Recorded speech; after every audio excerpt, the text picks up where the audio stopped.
The night air weighed heavily over Calloway, cloaking its residents in a shroud of unfulfilled dreams.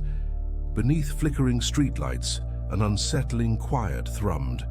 Deer darted through shadows, while crickets fell silent, as if sensing an approaching storm.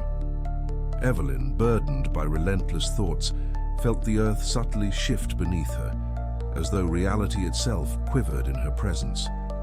Days blurred into weeks, each night gnawing at her psyche. It began with glimmers in her peripheral vision, distortions that lured her into darkness. With time, they grew bolder, and a low hum saturated the air, creeping into her consciousness like a silent parasite. Friends, once familiar, faded into strange silhouettes. Their laughter echoed from a distant realm, their words tangled and warped.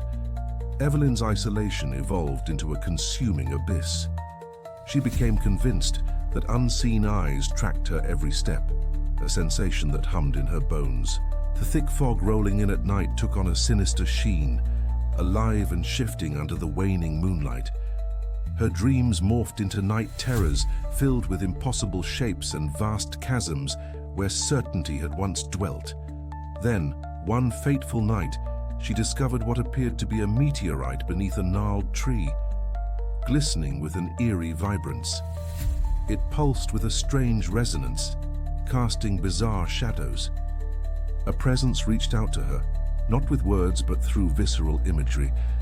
Endless stars, swirling colors that defied the spectrum, and a consciousness web weaving life into the unfathomable. Evelyn sensed a vast intelligence lurking, whispering to her soul.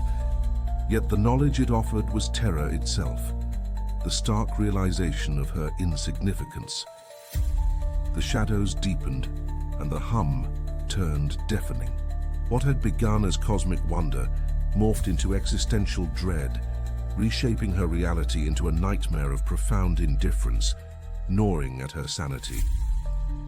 At dawn, the meteorite lay cold and empty, a void she could never escape. The town of Calloway stirred, as if untouched for even a moment. But Evelyn would never regain her normalcy. Echoes of that otherworldly encounter haunted her, her identity consumed by dark infinity. Yet in that void did something linger. An unsettling possibility remained as life continued its oblivious rhythm. What mysteries entwined within her, woven into reality? She could scarcely discern where she ended and something else began.